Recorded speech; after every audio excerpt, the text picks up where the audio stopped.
Hi, I'm Jerry Sparks, President of AG Financial Insurance. Welcome to Risk Management Live. Once again, we have Rich Hammer, renowned attorney and General Counsel to the General Counsel of the Assemblies of God. Welcome. Thanks, Jerry. Good to be back. You know, we've been gone for a little while because of an accident that I had, so doing a little risk management now. So it was funny when I was in the hospital, they had a little thing on above my bed saying, you know, do not let him get up because he can fall. So it was a fall hazard. And my wife just loved that a hospital would have all these little fall hazards around my bed. So, you know, even hospitals do risk management. But we're here to save the churches from having claims and stuff. And today we're going to talk about some of the winter hazards. We're right here in the dead middle of winter. We're supposed to have snow today, but in the Northeast, they've been getting slammed. The North has been having a lot of snow. So let's get right to it. What do you believe is the number one hazard that affects churches during this winter weather? Oh, there's so many. It's hard to say which is number one, but let me just preface my remarks by saying this, that obviously risks in cold weather vary in intensity according to the region of the country you're in. So some of these risks we're going to talk about today probably don't apply in Hawaii or Samoa, or Florida or some parts of California, but they do apply in many parts of the country. Whereas other risks are universal. They're going to apply anywhere in the country. So let's go ahead and take a look at some of these. I think, Jerry, it's hard to say what the number one risk is, but in my opinion, it may be slips and falls. Because when you're talking about winter weather, you're talking not just about snow, but I think even more importantly, you're talking about ice. And the risk of slips and falls goes up dramatically during those conditions. And a church can be liable, obviously, and many churches are sued every year because of injuries to parishioners or visitors in the parking lot, slipping on ice, or maybe on a sidewalk, or maybe inside the church because it isn't cared for and there's puddles of water when snow and ice has melted on people's boots and shoes coming into the main entryway, and people slip in the entrance of the church as well, as inside as well as outside. So this is a significant risk, and sometimes the snow is dealt with and the ice is dealt with beforehand, but during services, things can change rapidly. And so perhaps there was no ice when people came into the church, but as they're exiting later in the day, things can change and deteriorate rapidly, and people can slip and fall. And the issue in these cases is whether the church acted in a reasonable manner to mitigate that risk. So if you are not paying attention to the weather, and ice and snow is accumulating during services or other programs or activities at the church, there is a high possibility that you're going to be deemed to have been negligent for not mitigating. And so then the question is, well, what can a church do in a snow or ice removal plan to mitigate that risk? You know, actually you hit the nail on the head. I just wanted to let you know that the number one reason for claims during the winter is slip and falls. Mm-hmm. Okay, it is not the most expensive of claims, but here's the thing that happens with slip and falls is that even if you're not negligent, most insurance companies have medical payment policies where they will automatically pay up to $5,000, $10,000, or $1,000 whether you're liable or not. So every time a person falls, if you're paying out $10,000 medical payments, your claims history can go up exponentially. Mm-hmm. If you've got... And that will result ultimately in higher premiums. And that will result in higher premiums. So actually, I tell people to limit their medical payments to no more than $5,000 if they can, because you want to take care of things to prevent a claim.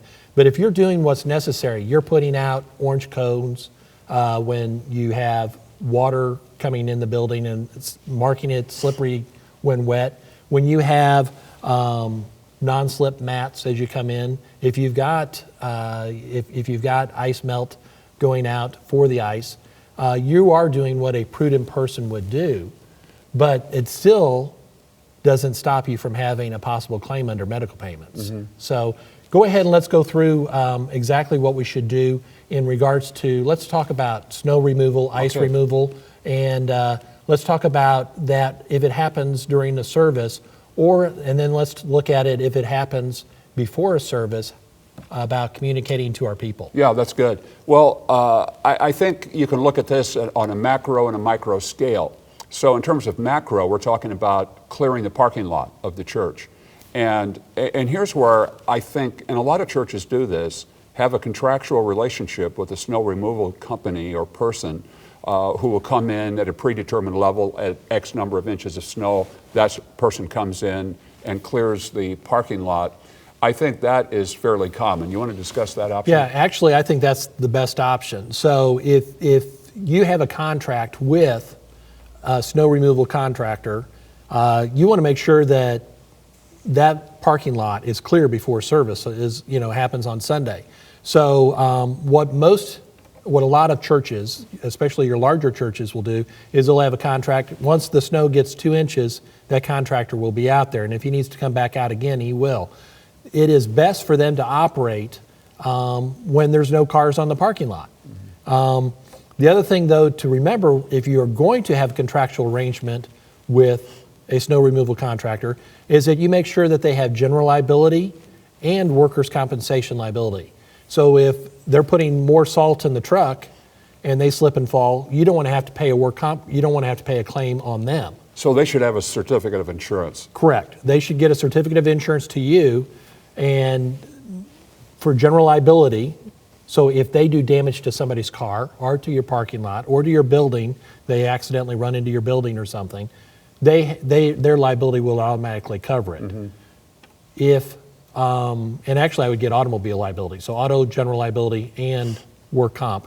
And then if they get hurt on the job site, they would have coverage. Very good. So that's kind of the macro, I think, response.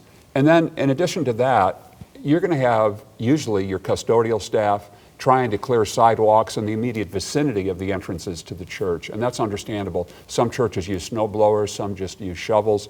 But I think there's a couple of points here to note. And number one would be that this exposes those custodial staff members to a risk of heart attack, especially if they're obese, they're not fit, and maybe they've had heart problems in the past. This is puts a lot of stress on an individual, and the cold weather tends to constrict the arteries, and that's why there's so many heart attacks that occur during snow shoveling. The sudden exertion in the cold can produce adverse health consequences. So be careful about allowing custodians to engage in that kind of work if they have a heart condition or if they're overweight. Also, something to keep in mind is a lot of churches have snow blowers, which don't require as much exertion, obviously, as shoveling. And well, if you're going to use a snow blower, that's fine, but it's important to be sure that the custodians using it are properly trained, have read the manual. That equipment can be extremely dangerous. You know, people's scarves can get trapped in the wheels of that machine, and so you need to be very careful to be sure that the warnings are adhered to. Also, I think it's a good idea, Jerry, for custodians to work in pairs. So if one keels over, he's not going to just be laying there for an extended period of time. There's somebody else that's going to be on it right away. And of course, having snow or grit or other chemical substances available with the machinery to disperse them on the sidewalks and the entrances to the church, and then maybe walkways through the parking lot as well. You know, one of the things that I mentioned was the orange, putting orange cones out, but have wet warning signs. Have a mop. If somebody notifies you, hey, it's really slippery by this door, you guys need to get on it immediately and mop that up. And if you have wet warning signs, go ahead and put those out so people know that it's going to be slippery as you come in the building. So actually, it will just be a medical claim and hopefully not go into a negligence or general liability claim, which could be a lot more.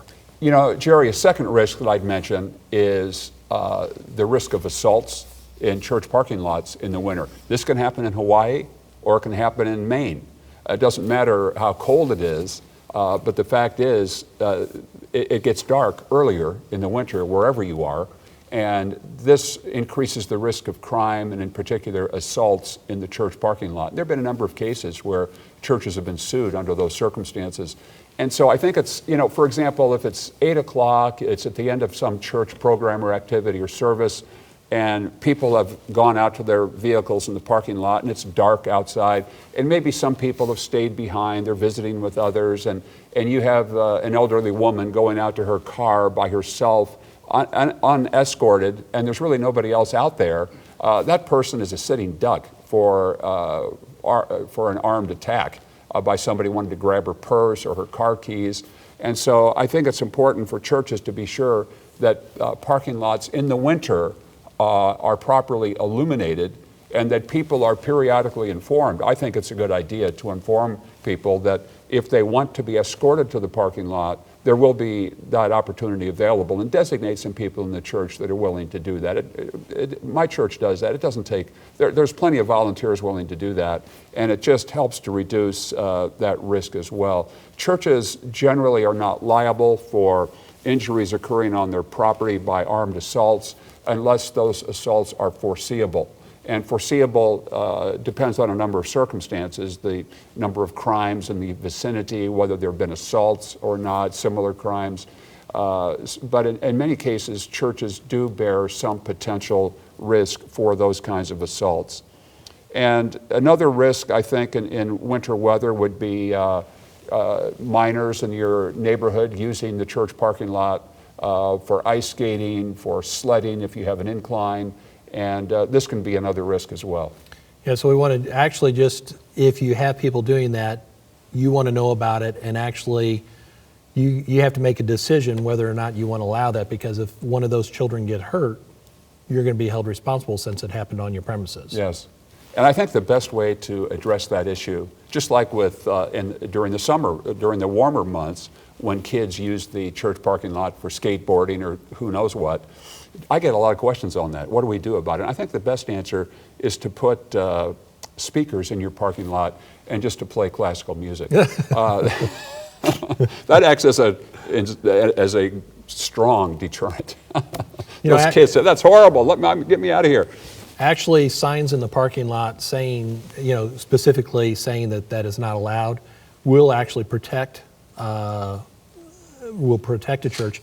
If you do not have those warning signs, you could still be held liable. And we've actually had that happen in several churches where there was not warning signs, and people were skateboarding, got hurt, and broken limb, broken arm, and actually the church was held responsible because they did not have warning signs. Yes. So Yeah. let's talk about the number one cost during winter. Not frequency. Not frequency now. Frequency is slip and falls. But the number one cost during winter I wonder if our audience would know what this is, Jerry. Okay. Well, let's see. We could, if you guys have questions, you can contact us. But do you know what the number one cost is as far as claims, what that would be for church? I think I do, but you tell me. Okay. Freezing pipes. You're right. And thank you. I appreciate that. Church Mutual, who we have a program with the AG churches, they had over 1,000 frozen pipe claims in 2014. 1,000. And Jerry, these people think, well, that's not a big deal, just fix the pipe. But these can be very expensive. Oh, well, here's what happens. You have church on Sunday, something happens on Monday. A lot of times churches aren't back on service till Wednesday. So the water's been flowing for 2 days. So I have people ask me all the time, they said, how can we prevent this? So we actually help people to try to prevent that. But freezing pipes, believe it or not, is the number one cause of claims during the winter. So don't turn your thermostat off after service.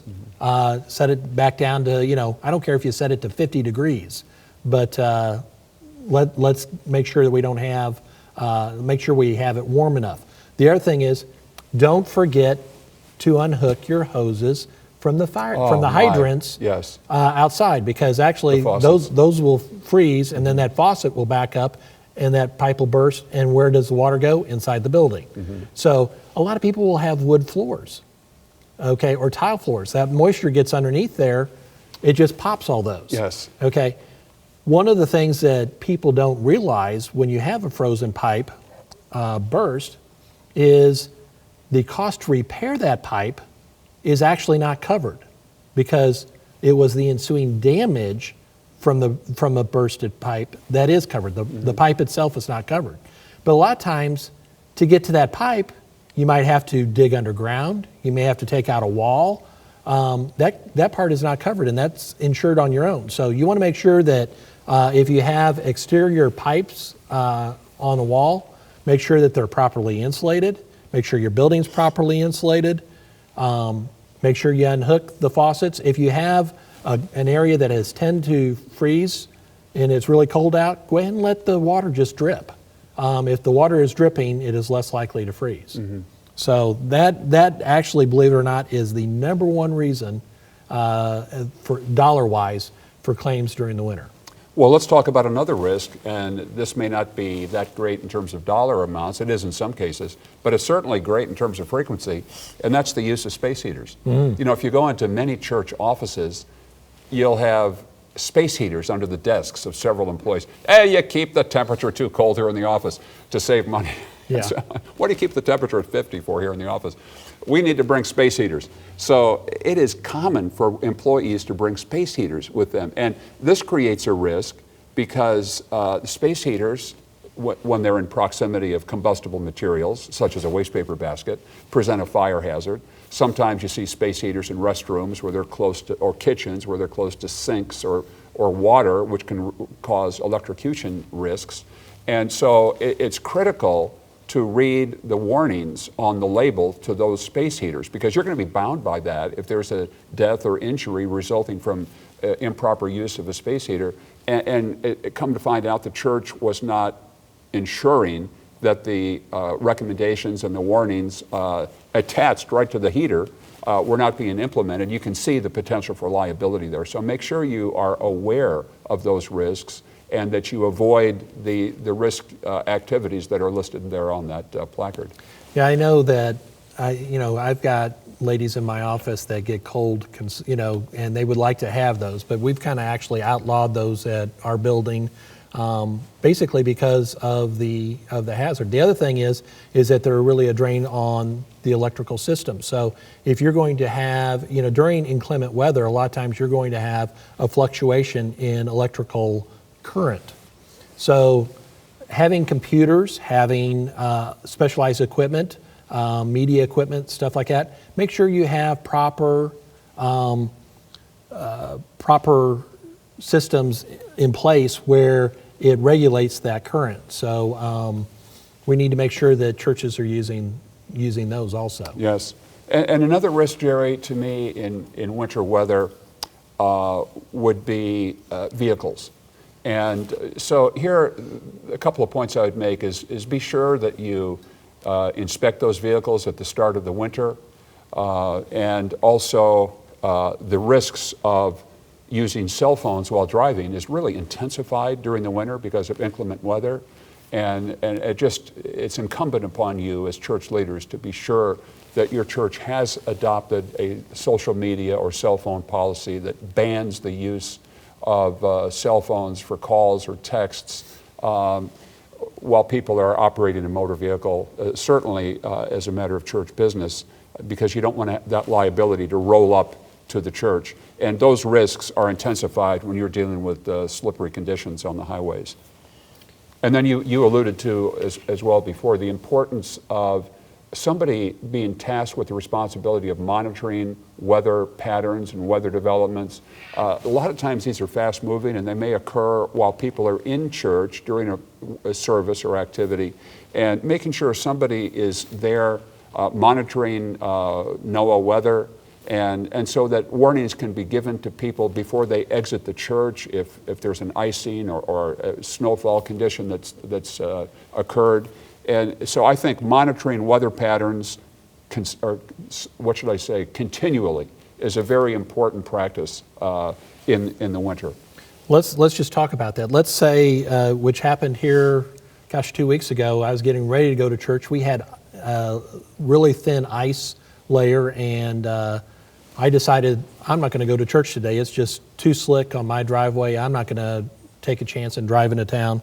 Come to find out, my wife looked on Facebook, and the church had communicated that they actually closed the church because of this, which was really nice. So, I mean, here I was all ready to go, but didn't have any way to go. But let's talk about that. How should churches communicate to members, or should they communicate to members, to let them know there's not going to be service today, or we're going to close early, or what are they, what they're doing? They should communicate this with members. How should they do this? Well, I think that the key thing here is the exercise of reasonable care. Taking reasonable steps. You're not going to be able to reach everybody. That's not the test. The test is, did you act reasonably based on the knowledge that you had? For example, icing conditions or heavy snowfall conditions, and you've decided to cancel church. I think making that decision as early as possible is helpful, and then just getting the word out on social media, the church's Facebook. Not everybody, such as myself, uses social media, and so for other individuals, I think it's important to put notices on your local radio stations and television stations that scroll across the bottom, so people, you do the best you can. You may, depending on the size of your church, you're not going to hit everybody probably, but if you use reasonable care, use radio announcements, TV announcements, social media announcements. Those are some of the things I think that can be done. The other thing that they can do is actually they could put a notice on their website, and you can tell everybody at the church, hey, go to our website. If we're going to, if there's inclement weather, check the website. We'll let you know if we're going to be open or closed on our website. So that's one way, people can contact them rather than looking, going someplace and looking at social media. Did they post something, or waiting for the television station to roll out and say, this church is closed. Mm-hmm. So let's look at one more thing, and let's look at another thing. One of the things that happened more up towards the north, but we've actually had this happen at a couple churches, is they get a lot of snow. And what do we have? A lot of snow buildup, and the roof collapses. So, there's a lot of hazards with accumulating snow on roofs. Number one, somebody's got to get it off of there if you're getting too much snow up there. Number two is... But don't send the church board up there. Yeah, that's exactly what I was thinking. Let's get the older people up there to, especially if it's a slanted roof, and we're all shoveling it, and there goes, the head of the board. He's sitting on the sidewalk or there. the church treasurer. There he went. Yeah, there you go. It's slick up there. It is. It can be very slick up there. Especially with a tile or hard roof. But there is a lot of, again, you could use a contractor in that situation and contact a contractor where they can come and take care of that for you. They have the general liability, they have the work comp, and you put the liability off on them. Another thing that churches may not think about is actually making sure that their gutters are clean.